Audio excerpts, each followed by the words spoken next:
terlebih dahulu.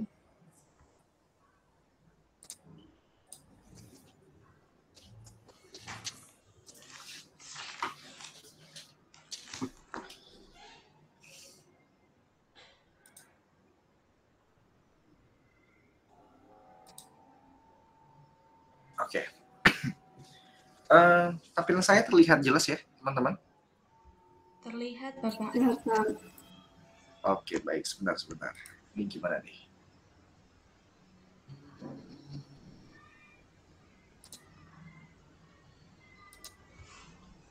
Ya. Nah, baik. Suaranya kecil ya?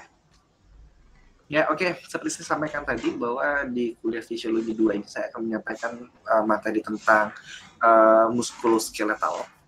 Lebih tepatnya mengarah ke skeletalnya ataupun yang disebut juga dengan tulang ya, seperti dari gambar yang ada di slide ini tampilan pertamanya. Nah, sebelumnya ya, ini teman-teman ada yang tahu nama anatominya apa aja? Mungkin bisa dituliskan di ini di slide bisa dituliskan di kolom chat kalian. Namanya apa ini? Sebentar, kok nggak ada. Sebentar. Saya bingung nih tampilannya. Oke. Display.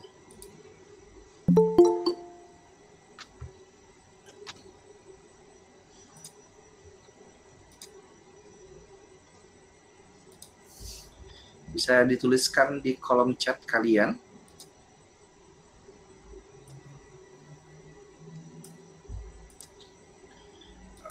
Materinya. Nah, bisa dituliskan di kolom chat nama tulang-tulang yang ada di gambar ini apa aja. Silakan.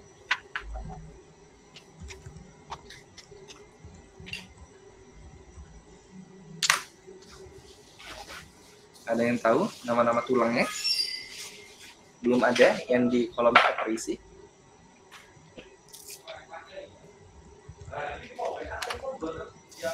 Ada yang tahu bagaimana? Oh, nggak ada yang menulis.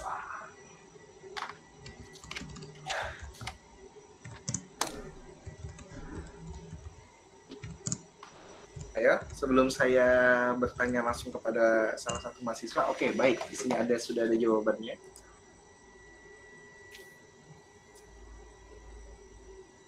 Dari siapa nih? Mas Alfian. Mas Alfian menuliskan sebentar.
Ya, oke. Tadi ada dari siapa aja yang mandibula.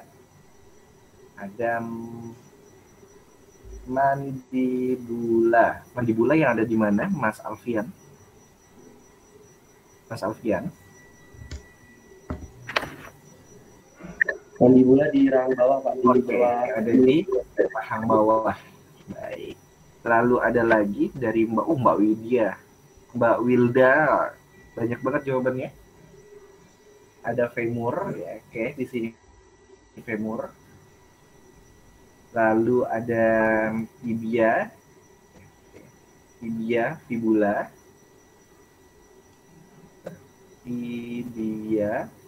lalu ada fibula,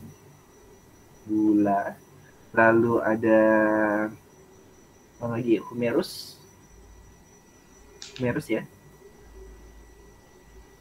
Humerus, lalu ada radius, lalu ada ulnaris. Mbak Wilda, bedanya radius sama ulnaris apa Mbak Wilda?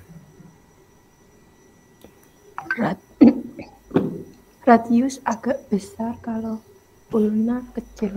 Kalau misalnya kita melihat di tangan kita gini, tahu radius dan ulnaris ada di mana? Kita kan nggak bisa lihat nih yang mana yang besar, mana yang kecil.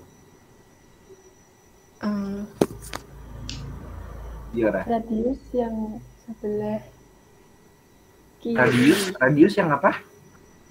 Yang sebelah kiri. Radius yang kiri mana nih? Ini mirror soalnya gambarnya. Patokannya apa? Yang di bawah jempol apa? Yang di bawah jempol ya? Yang di bawah jempol. Yang di bawah jempol ulna. Nah, terbalik. Yang di bawah jempol itu, ingatnya ini yang besar kan? Yang besar itu adalah radius. Sementara yang di bawah kelingking adalah ulna. Ya, beda ya? Oh, iya. Nah, okay. Biasanya yang tertukar nih antara tibia dan fibula dan radius dan ulnaris. Oke, lalu ada lagi nggak? Frontal.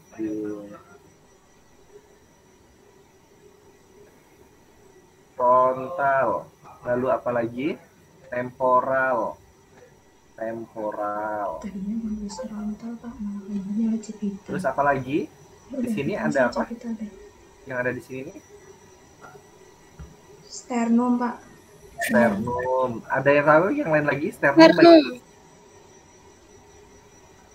yang ada di atasnya. Lalu apalagi yang menjuntai ke bawah kayak tulang pedang, namanya apa? Sigmoid process, Pak. Oke, baik. Lalu di sini ada tulang apa?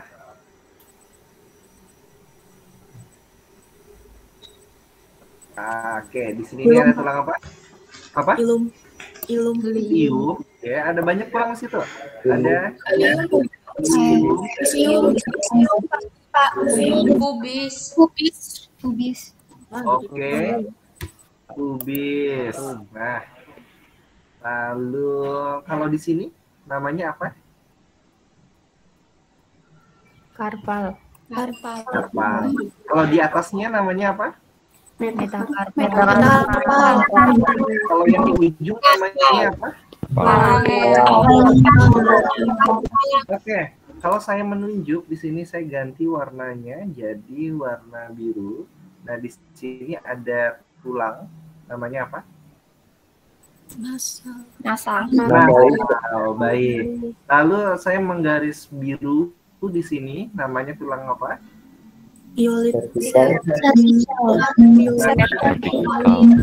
Lebih lengkapnya apa namanya? Lebih lengkap? Di sini tadi? Di sini? Lebih lengkap apa namanya? Halo Mbak Nita. Mbak Nita kok baru masuk Mbak Nita? Dari mana aja? Terlambat 8 menit. Kalau kuliah offline udah saya suruh keluar nih. Oke. Baik, kita lanjut.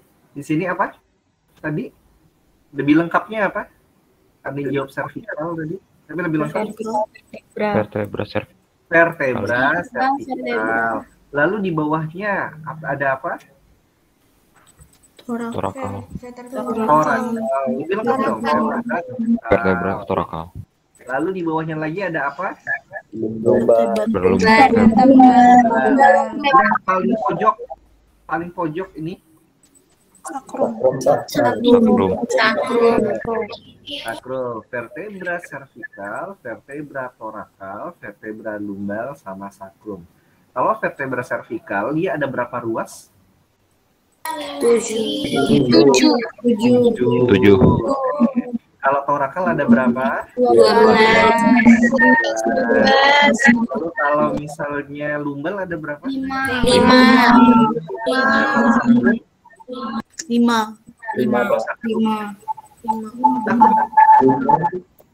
Akrom. 5 tulang menyatu. Menyatu ya, jadi dia cuma satu. Oke, nah ini komponennya. Lalu kita lihat yang ada di bawah. Ah, ini yang menonjol ini nih apa yang di lutut kalian? Patella. Patella. Lalu ini ada menonjol, kita sebut dalam bahasa Indonesianya adalah mata kaki. Itu namanya apa? Ini. Talus. Apa? Calcaneus. Lalu di sini ada apa lagi? Talus. Halus, terus apa ya? Tarsal. Navicular. Metatarsal. Navicular. Oke, baik. Tarsal ya, tarsal dan lain-lain. Terus, oh ya tadi belum terjawab.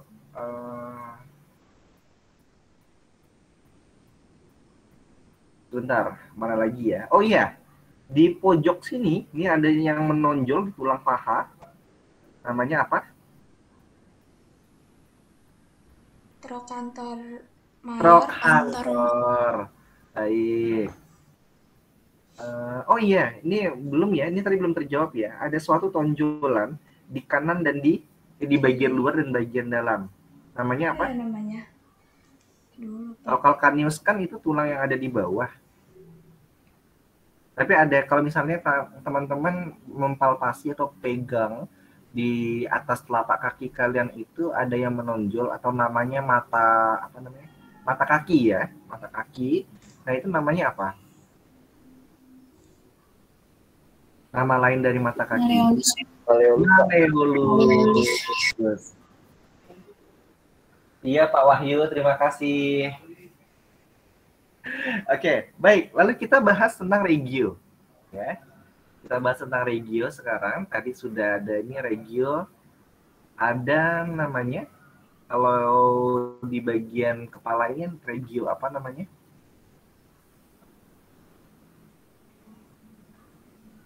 Apa? Ya, bisa dikatakan head, bisa dikatakan skull, bisa dikatakan sebagai tengkorak.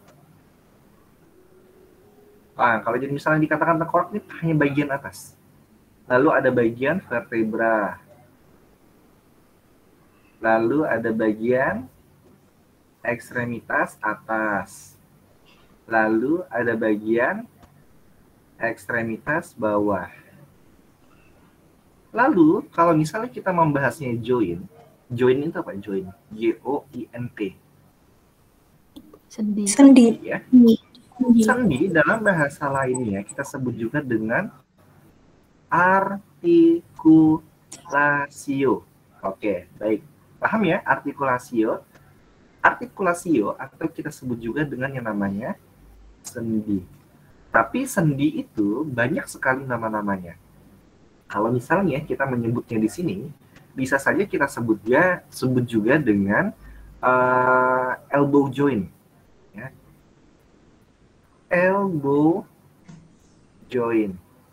Tapi ternyata dalam elbow joint itu ada beberapa sendi lain. Kalau misalnya kita membahasakannya menjadi artikulasio. Ada yang bisa menyebutkannya artikulasio apa saja yang ada di elbow joint?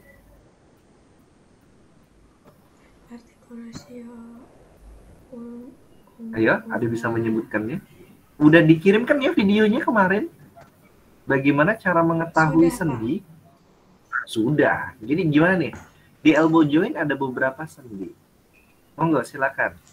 Sendinya apa aja itu namanya?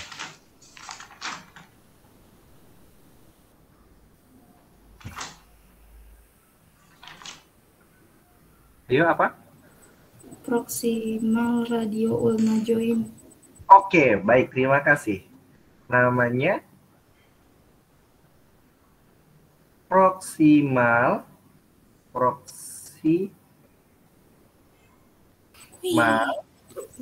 radio ulnar joint atau artikulasio proximo radio ulnar nama lainnya. Kenapa? kok bisa dikatakan artikulasio proximo radio ulnar? Pertama, proksimal dia menjelaskan ada di bagian lebih dekat ke tubuh. Ya, lebih dekat ke tubuh. Lalu radio dan ulnar dia menjelaskan adanya pertemuan di antara dua tulang, yaitu tulang apa aja di sini kalau radio ulnar? Radius Baik, radius dan ulnaris. Radius dan ulnaris, ya. Baik, berarti kalau ada proksimal ada juga distal. Iya, ada. Kalau yang distal, ya saya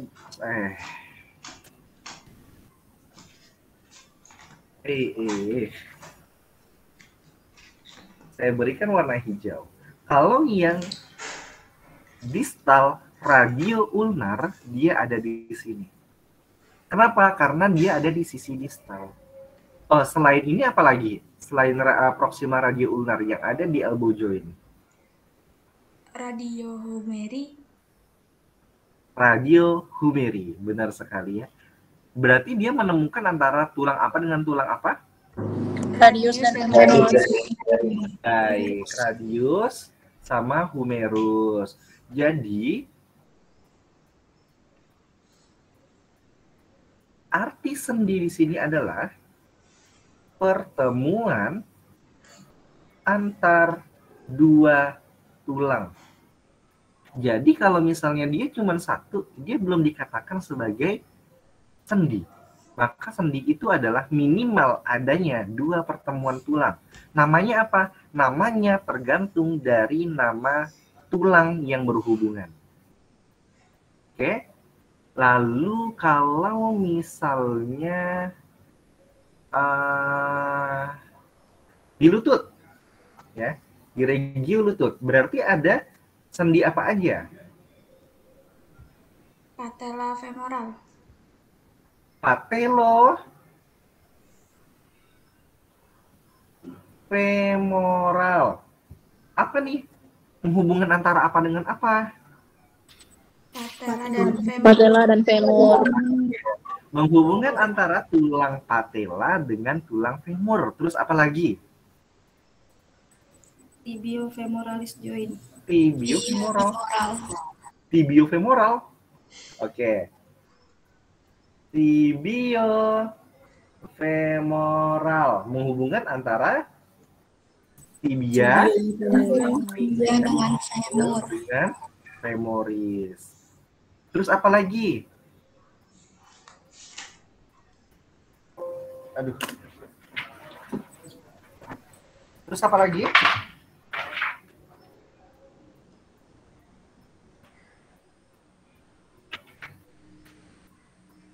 Yuk, apa lagi? Sendi apa lagi? Tibiofibular. Baik, tibiofibula ya gampang ya berarti ya. Yang penting kan asalkan tahu nama tulangnya, kita sudah tahu nama sendinya apa. Oke? Gampang banget. Maka dari itu, pesan saya di minggu lalu, teman-teman hafalkan anatomi otot dulu, baru ke tulang. Sendi itu nggak usah dihafal, nggak usah. Karena kalau misalnya teman-teman sudah hafal tulang, nantinya nggak perlu menghafal nama sendi, teman-teman juga udah tahu ini sendinya namanya apa. Oke, terus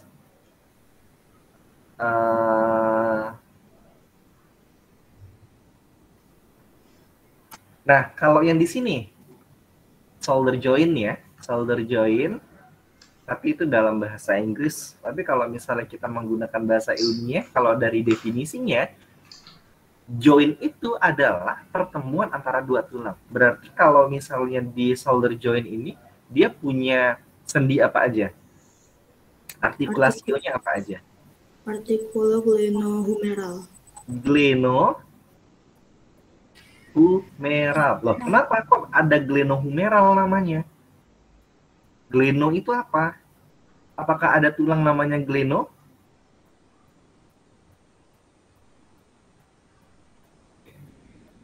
Ayo, tadi yang jawab siapa?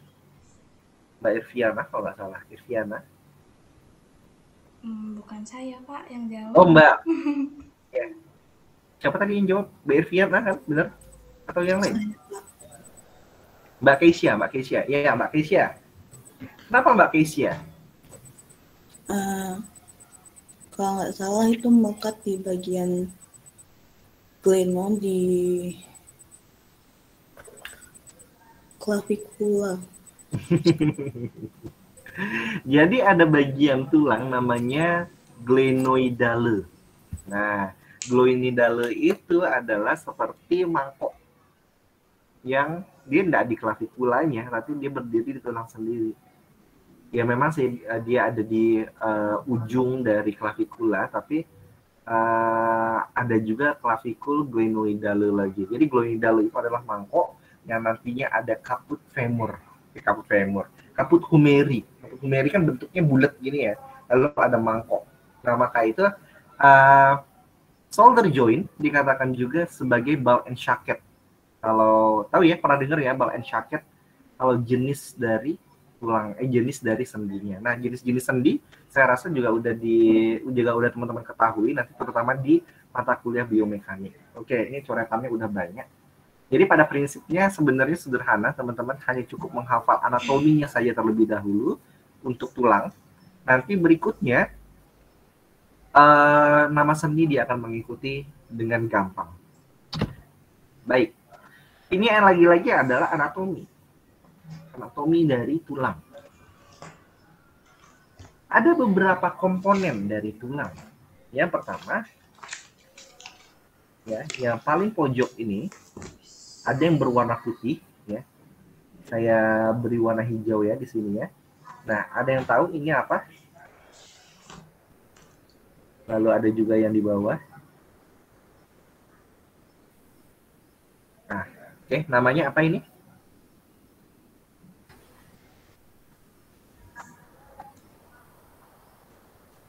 Ada yang tahu apa namanya? Oke, nggak ada yang tahu. Itu adalah namanya, nggak ada tulis di situ. Humeri, Pak. Bukan kaput humeri. Kalau misalnya saya garis bawahi juga di bawah nih, berwarna hijau. Yang warna aslinya warna putih. Cartilago. Nah, cartilago ini adalah komponen tulang yang akan melekat di sendi yang lain. Jadi setiap sendi itu, ya, di setiap sendi dia akan memiliki cartilago di setiap ujung tulangnya. Jadi kalau misalnya tulang ternyata dia tidak ada cartilago, maka itu bukan sendi. Sekali lagi saya katakan, sendi itu adalah tulang yang memiliki bagian cartilago. Cartilago itu apa dalam bahasa Indonesianya? Ada yang tahu nggak? Di Indonesia. Tulang rawan. Benar sekali, tulang rawan. Ya kalau yang di ayam, tulang ayam itu yang paling ujung ya, pojok gitu yang bisa dikunyah, yang bisa dimakan itu adalah tulang rawan. Tulang rawan namanya. Nah, lalu berikutnya ini ada jaringan tulang padat dan tulang panjang. Ya. Untuk dalamnya di bagian dalam ada sel darah putih ataupun suatu jaringan. Apa ya namanya? Kalau dalam bahasa Indonesia itu namanya sumsum tulang. Nah, dalam bahasa Inggrisnya marrow namanya. Tapi pada dasarnya ini adalah suatu jaringan darah. Oke. Lalu jaringan padat, ada tulang yang ada bagian luar. Oke, gitu ya. Kalau misalnya otot kemarin ada namanya tendon dan muscle belly. Tapi kalau misalnya di tulang ada ujung dan ada tengah. Yang tengah itu adalah tulang padat, sampai tissue, jaringan padat, dan yang paling ujung disebut juga dengan cartilago. Subchondral tissue. Oke. Jadi kalau misalnya ada tulang yang seperti ini, dia tidak ya. Kalau misalnya ada cartilago di setiap tulang, maka teman-teman sudah bisa dipastikan, oh kira-kira dia ini memiliki sendinya ada di mana atau pertemuan untuk tulang berikutnya itu ada di mana. Oke, hanya ada di cartilago. Jadi tidak mungkin ada tiba-tiba tulang di sini. tulang tiba-tiba ada melekat tulang di sini, enggak, itu abnormal jadinya. Kecuali kalau misalnya suatu jaringan di sini dia memiliki kartilago lagi. Baik. Kita lanjut dulu. Nah, ini adalah jenis-jenis tulang. Tadi saya udah katakan sih. Flat bone, tulang rata, ini bagian depan untuk frontal. Lalu structural bone, yang tidak halus atau retakan-retakan, tapi dia fungsional ataupun fisiologis bentuknya. Tulang-tulang kecil yang ada di karpal, sudah hafal yang namanya? SLTP, TTCH. Nah, apa ya? Scapuloid, lunatum, triquartum, pisiformis, triquartum, apa lagi ya? P ini apa ya? Saya lupa.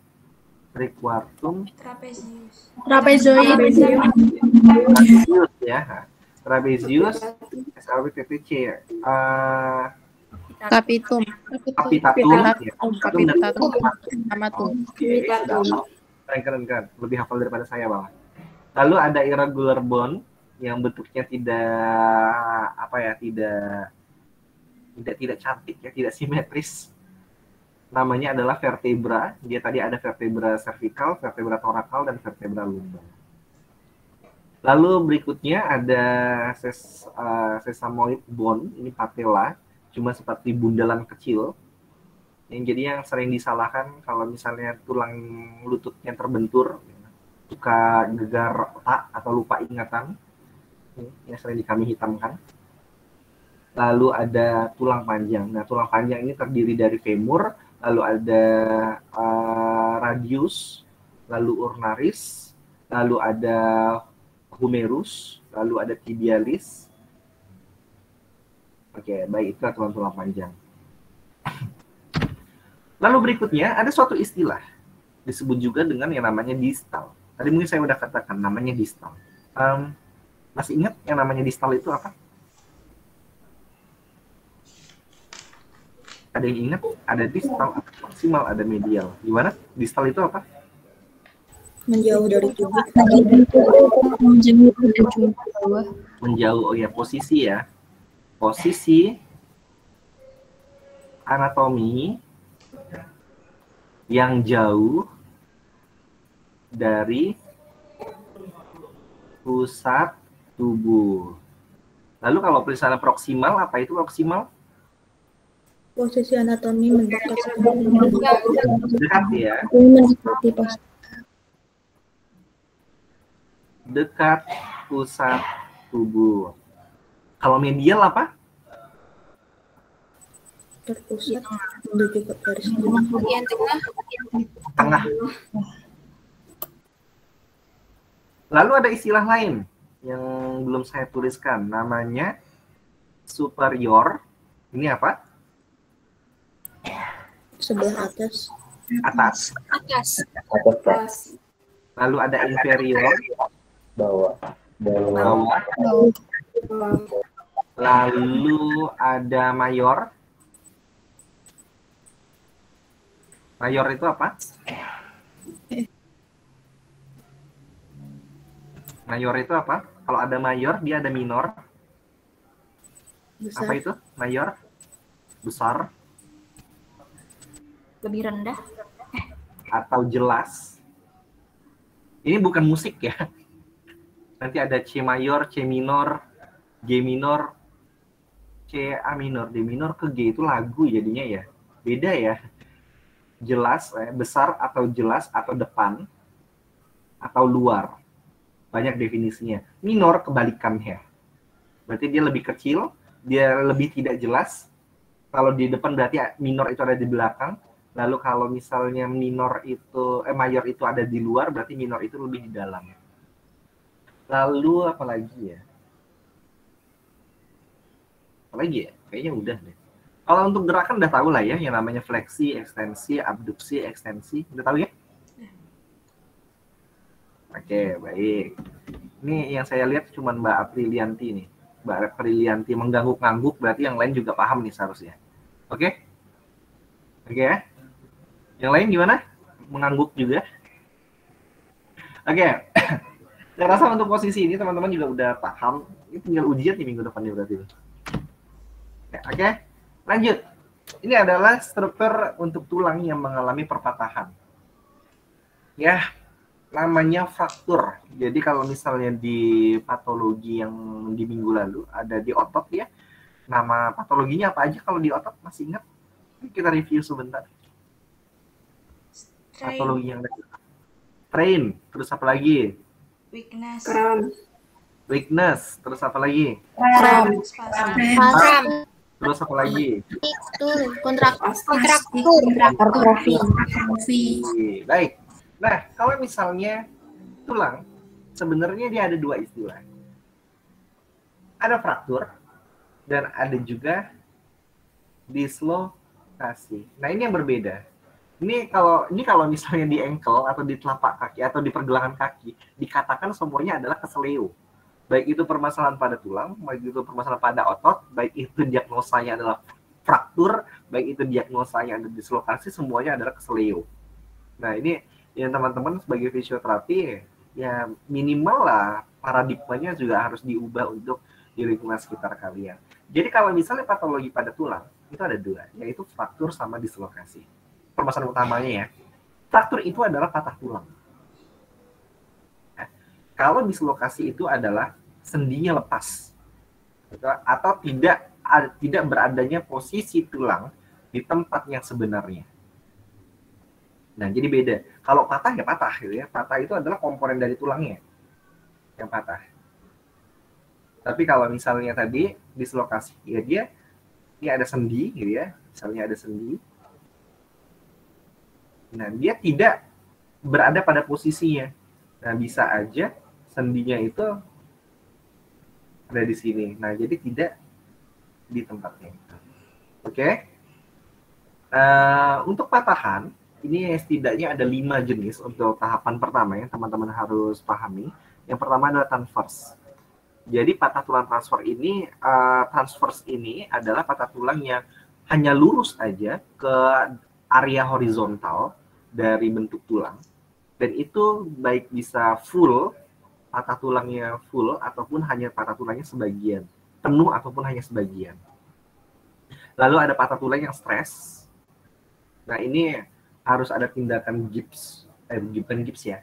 Harus ada pain di dalamnya. Misalnya scrub. Nah, karena ini rawan sekali untuk dia patah, terjadinya patahan ke arah ya, komunitas. Jadi patahan stres, dia hanya patahnya itu di dalam bagian tulangnya itu. Lalu ada patahan tulang oblik. Dia itu menyerong patah tulangnya. Lalu ada juga patahan tulang yang disebut juga dengan green stick. Green stick ini adalah suatu patahan karena lengkungan ataupun kompresi ataupun tekanan yang besar di satu sisi. Akibatnya terjadinya lengkungan pada area tulang dan satu sisi pada bagian tulangnya tersebut mengalami retakan. Ini disebut juga dengan green stick.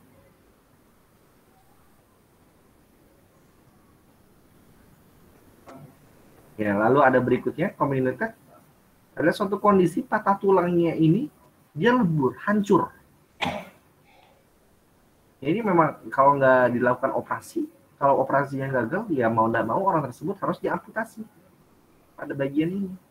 Karena kalau misalnya dia tidak diamputasi, ataupun dibiarkan dalam kondisi ini, dia akan terjadi suatu kondisi malunion ataupun kerusakan pada suatu jaringan yang akan mengakibatkan pembusukan di daerah sekitarnya.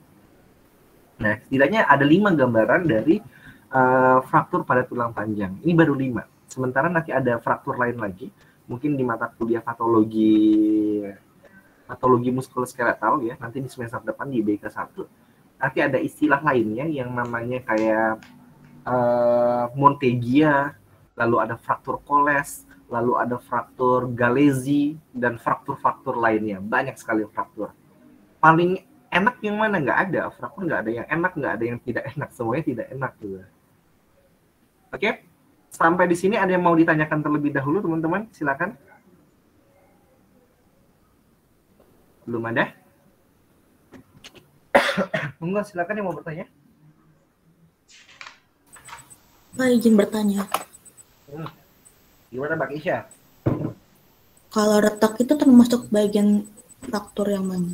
Retak. Ya, Retak jadi itu. retak itu bisa aja semuanya Mbak. Bisa aja transverse, bisa aja stres, bisa aja oblik. Retak itu adalah patahan tulang yang tidak penuh. Jadi ada patah tulang sebagian, ada penuh. Nah, kalau yang penuh ya berarti semua komponen dari awal sampai akhir dia mengalami retakan. Tapi kalau sebagian ya berarti dia tidak semuanya gitu. Semuanya ini harus dilakukan tindakan fiksasi. Harus ditempatkan pada tempatnya. Nah, kita akan bahas setelah ini nanti. Ada lagi Mbak Kisya? Sudah Pak, cukup. Nah, itu aja. Retakan ya berarti ya. Retakan itu tetap masuk fraktur juga, patah tulang juga. Jadi nggak ada istilah apa ya, dia nggak hanya retak aja kok, dia sampai patah kok, enggak. Jadi fraktur itu ya fraktur, baik itu dia hanya retak ataupun hanya penuh, dia namanya fraktur, ya. Oke, lalu ini adalah bone healing teman-teman.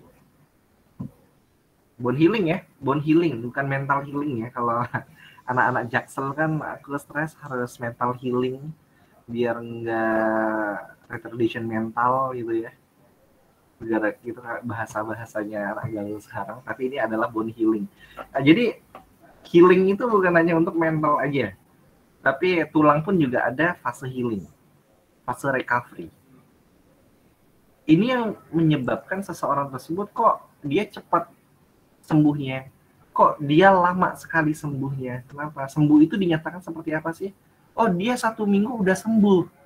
Oh, dia sampai 8 bulan loh sembuhnya. Sembuhnya seperti apa? Nah, tadi tergantung dari kata Mbak Keisha, tergantung dari apa ya, besar permasalahannya ya. Kalau dia kebagian retaknya, ya berarti dia akan masuk ke fase tadi ya. Fase pembentukan kalusnya tidak akan lama nih. Fase pembentukan kalus tidak akan lama. Kita lihat dulu ya tentang bone healing ini. Yang pertama adalah hematoma. Hematoma ini adalah suatu kondisi bengkak, merah, kebiruan, panas pada area yang patah, gitu kan? Dan biasanya kalau orang keseleo karena patah tulang,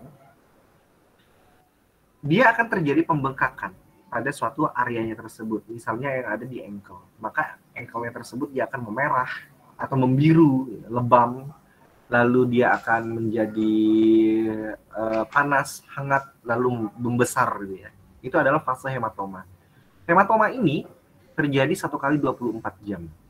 1 kali 24 jam. Paling lama 2 kali 24 jam. Artinya 2-3 hari paling lama. Nah, normalnya setelah 1 hari tersebut, dia akan menurun. Dia tidak akan lagi panas, dia tidak akan lagi warna biru kalau diberikan suatu intervensi dengan benar. Intervensinya apa? Intervensinya di sini adalah hanya icing atau pemberian hal yang dingin atau pemberian es atau pemberian apa ya? Ya yang dingin-dingin lah gitu ya. Pak, kalau kasih balsam boleh enggak? Kesalahan terbesar. Jadi kalau misalnya teman-teman cedera, baik itu strain, baik itu sprain, baik itu fraktur, bahkan fraktur, dikasihnya balsam, dikasihnya kompres hangat, itu kesalahan besar. Kenapa? Karena di fase pertama ini ada fase hematoma.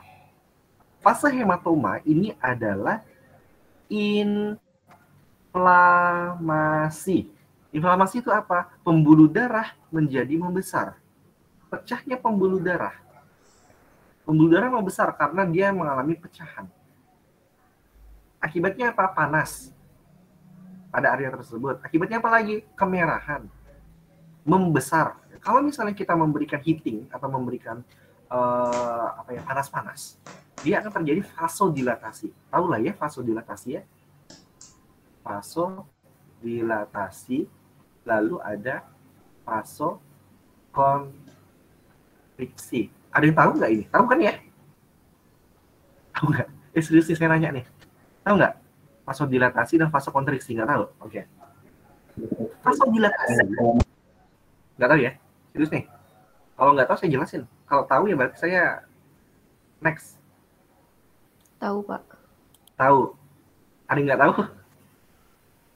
Dijelasin aja, Pak. Oke, baik. Itu jawaban yang paling mulia sekali. Dijelasin aja, Pak. Vasodilatasi adalah suatu kondisi di mana pembuluh darah membesar. Sementara vasokonstriksi, konstruksi di mana pembuluh darah mengalami mengecil. Apa yang bisa membuat seseorang menjadi vasodilatasi? Vasodilatasi bisa terjadi karena pemberian air hangat, karena pemberian balsem, karena pemberian kompres hangat, karena pemberian sesuatu yang hangat.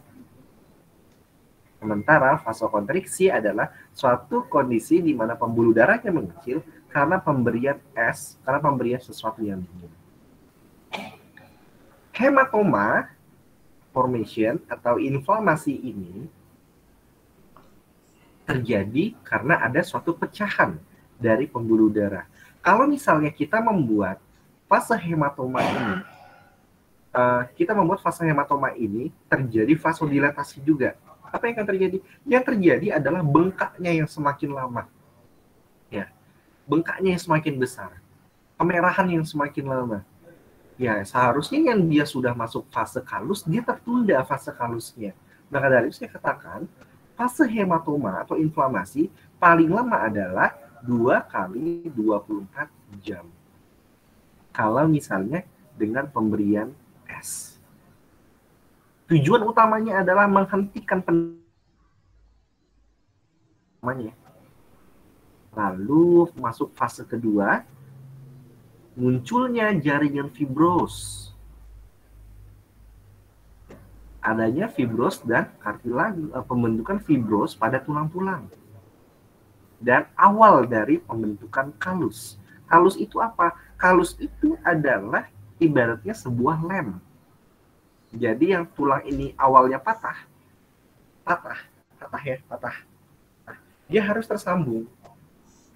Bagaimana menyambungnya? Menyambungnya ini ya harus difiksasi terlebih dahulu. Fiksasi itu apa? Memposisikan, reposisi, ya, memposisikan tulang yang patah ke arah yang benar, lalu dilem. Lemnya pakai apa? Nggak usah pakai apa-apa, karena tubuh kita itu sudah secara fisiologis menghasilkan suatu lem yang disebut juga dengan kalus. Tapi tempatnya harus benar. Kalau tempatnya salah, ya lemnya juga salah. Lokasinya di mana? Pernah ya menyambung kayak misalnya pensil patah lalu kalian sambung ya. Lalu dibutuhkan apa? Dibutuhkan slot tip ataupun lem tambahan ya supaya dia tersambung dengan kuat. Gitu. Itu namanya kalus, lem itu namanya kalus. Kecuali kalau hubungan kalau misalnya udah putus nggak bisa pakai kalus ya. Pakainya apa ya? Kalau hubungan mau disambung pakai apa? Pakai ini ya, komunikasi biar hubungan tersambung. Amboh lah apa ya gitu. Ya oke, itu fase kedua. Ya awal dari pembentukan kalus atau fibrosis pada kartilagonya. Lalu pembentukan yang ketiga ya, ini fase bone callus formation. Bone callus formation ini adalah suatu di mana kondisi lemnya ini semakin kuat. Ya, kalau misalnya awalnya tadi itu baru awalnya pembentukan suatu jaringan baru, tapi lemnya ibaratnya masih pakai lem kertas lah gitu ya. Lem ya udah sekedar lem aja yang penting udah tersambung. Tapi untuk lebih kuat lagi, dia masuk ke bone callus formation. Nah ini udah berbulan-bulan nih. Sementara yang terakhir adalah bone remodeling. Artinya memperbarui suatu jaringan yang dulunya rusak menjadi suatu jaringan yang baru. Nah ini fase di mana tulang sudah mulai padat. Fasenya, nah ini teman-teman. Berapa hari, berapa lama untuk membentuk kalus yang sangat kuat, itu setidaknya membutuhkan 35 hari. 35 hari cepat ya.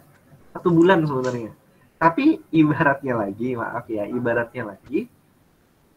sebuah pensil yang baru patah dan baru dilem. Dia membutuhkan waktu untuk lem ini menjadi kering. Berapa lama yang dibutuhkan? Untuk lem itu kering, tidaknya dibutuhkan 4-8 bulan. Nah, ini udah masuk hard kalus atau tadi fase di mana bone remodeling. Ini sudah masuk ke fase 4-8 bulan. Ini masih 1 bulan pertama.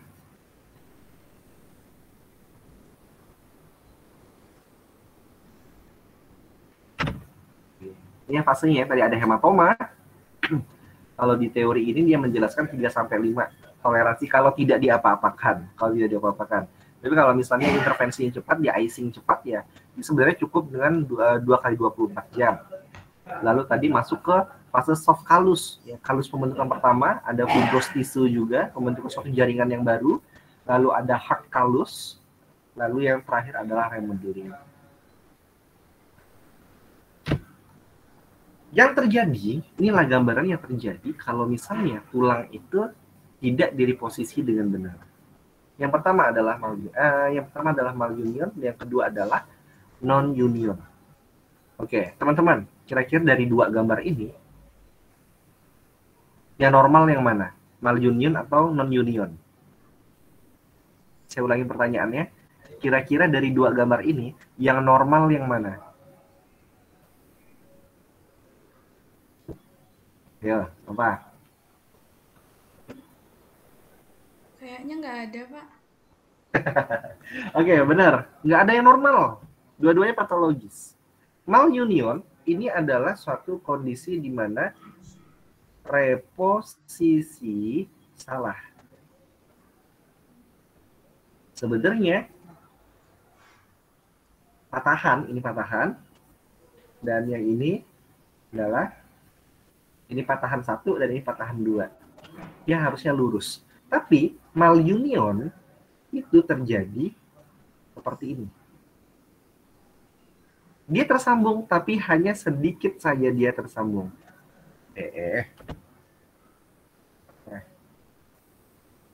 Hanya sedikit saja tersambung. Padahal kalau misalnya dia benar-benar suatu garis yang lurus, pembentukan kalus, dia akan baik-baik saja. Dia akan benar. Nah, di sinilah nih. Teman-teman kalau misalnya melihat, kok ada tonjolan.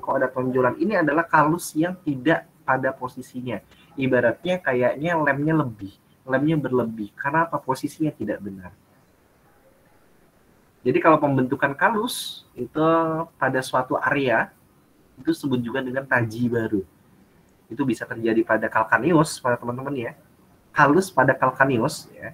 Itu disebut juga kalau diagnosanya adalah calcaneus purs. Itu pembentukan kalus yang tidak sempurna ataupun pembentukan kalus yang tidak benar. Dan ini bisa terjadi pada tulang yang mengalami perpatahan. Kita sebut juga dengan namanya adalah malunion. Ini bisa patah lagi, kapan aja bisa patah lagi. Atau dia mengalami perpatahan, lalu tapi tulangnya udah tersambung, tapi bengkok tulangnya. Nah, maka dari itu ini kita butuh kerjasama antara fisioterapi dengan dokter bedah. Selain itu juga butuh dokter radiologi. Dokter bedah adalah untuk menyambungnya, fisioterapi adalah untuk recovery-nya, sementara radiologi adalah untuk melihat dari hasil ronsennya, sudah tersambung dengan benar atau belum, atau masih miring gitu kan ya. Ya hanya bisa dilihat oleh radiologi saja, ronsen saja. Sementara lebih buruknya adalah malunion, dia nggak tersambung sama sekali malunion ini. Nah ini resiko pembusukan yang terjadi pada jaringan akan ada yang pada malunion. Pernah ya ada suatu kasus, kalau misalnya kok banyak kok kalau teman-teman searching, pengobatan alternatif ditarik-tarik, ya, akhirnya 3 bulan kemudian ekstremitasnya, tangannya atau kakinya membusuk. Kenapa? Ya karena dia tidak diposisikan dengan benar. Dia terjadi pembusukan. Kenapa kok mengalami pembusukan? Dia terjadi fase hematoma di sini. Fase hematoma terjadi terus-menerus.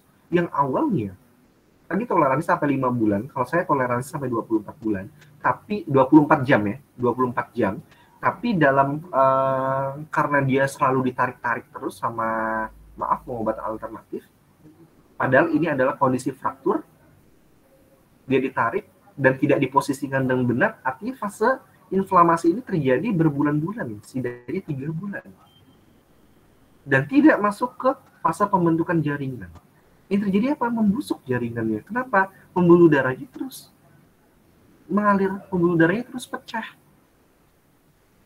Kehancuran namanya ini disebut juga dengan necrosis cell.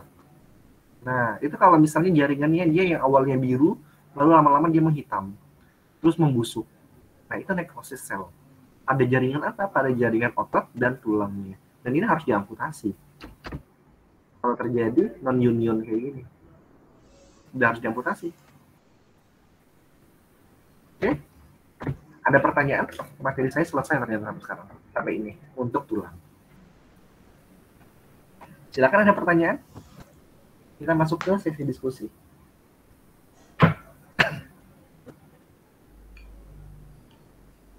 Silakan. Minggu depan kita luring ya. Kita masuk. Nanti kalau misalnya di kampus masih belum, saya nggak tahu juga kampus sudah boleh atau belum. Tapi kalau misalnya kampus belum, berarti kita nanti kuliahnya di edutorium. Ya, kita gunakan halamannya aja, edutorium. Tahu ya edutorium mana? Yang udah di Solo biasanya udah tahu. Yang besar ya Pak, yang kayak. Iya, yang besar. Tapi nggak di dalamnya, kita pakai halamannya aja. Teduh kok, nyaman kok di sana untuk diskusi. Karena nanti minggu depan saya akan mau lihat kemampuan kalian dalam anatomi dan fisiologinya. Ya, jadi saya ingin tahu pemahaman teman-teman di 2 pertemuan saya dan 1 semester terakhir kemarin untuk anatomi muskuloskeletal dan anatomi tulang dan anatomi otot. Baik, kita bagi kelompok dulu. Oke. Ini yang mau bagi kelompok siapa nih? Saya atau dari teman-teman sendiri?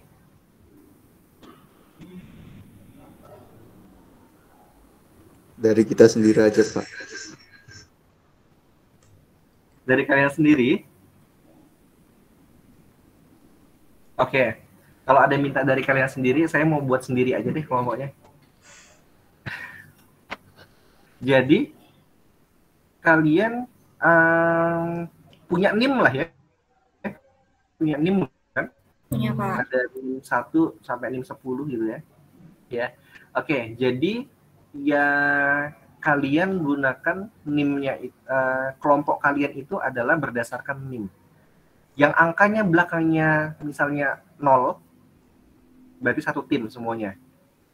Yang belakangnya angkanya 1, berarti 1 tim semuanya. Berarti di sini akan ada 10 kelompok. Oke? 10 kelompok dengan jumlah maksimal setiap kelompoknya itu adalah 5 orang. Oke ya? Langsung lihat NIM-nya pada nih. NIM dengan siapa gitu kan. Oke, nanti minggu depan ya. Silakan di setiap kelompoknya udah dikasih tahu Mbak Hikmah ya, bawa apa? Udah dikasih tahu? Belum tahu? Oke. Belum. Baik. Silakan nanti membawa stocking, celana stocking, oke?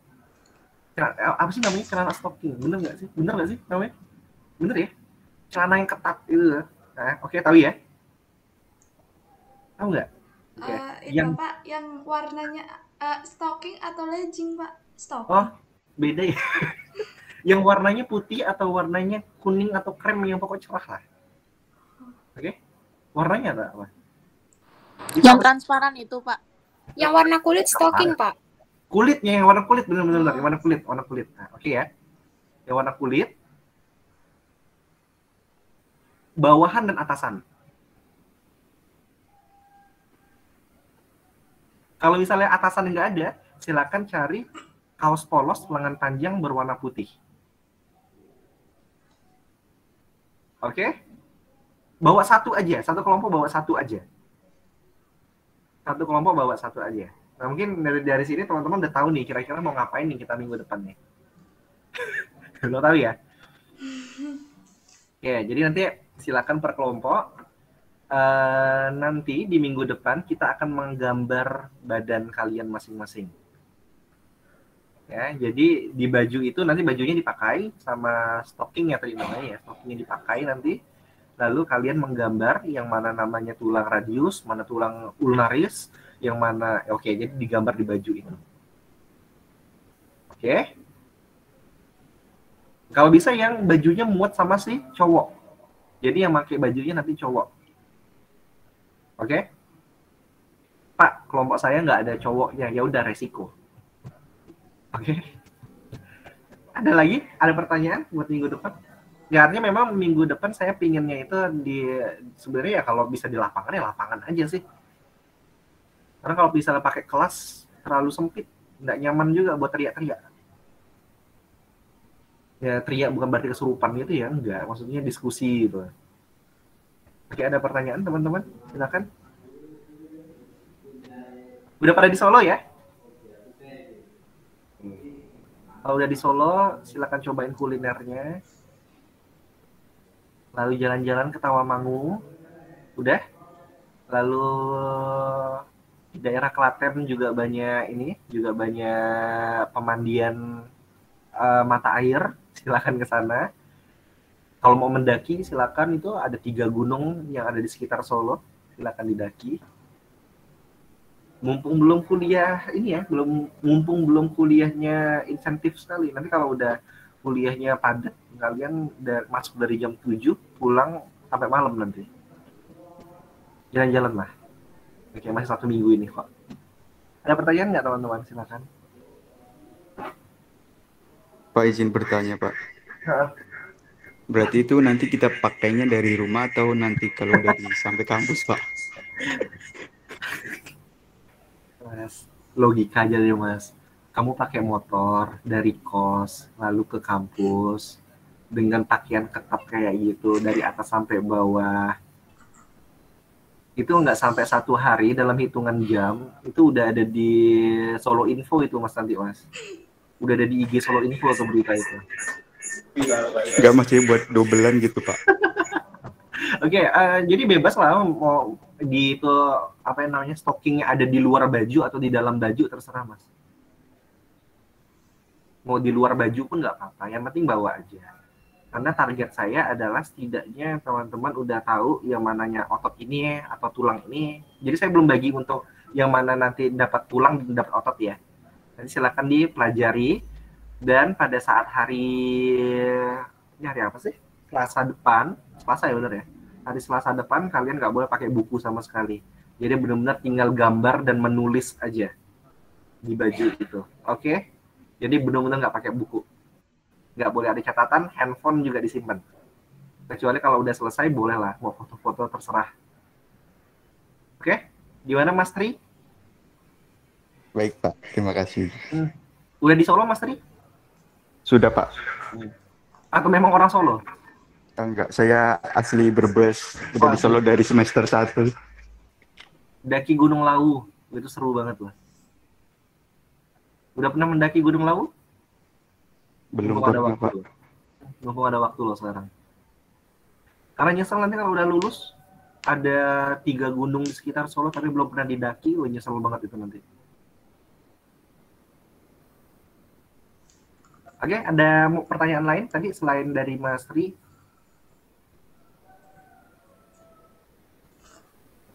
Nggak ada? Oke, baik. Teman-teman, silakan belajar secara mandiri habis ini. Materi dari saya cukup sekian untuk teman-teman dan terima kasih yang udah bergabung pada hari ini. Selamat bertemu di minggu depan. Semoga pertemuan kita berjalan dengan sukses di minggu depan. Ya kalau misalnya kalau di kampus kita pakai editorium.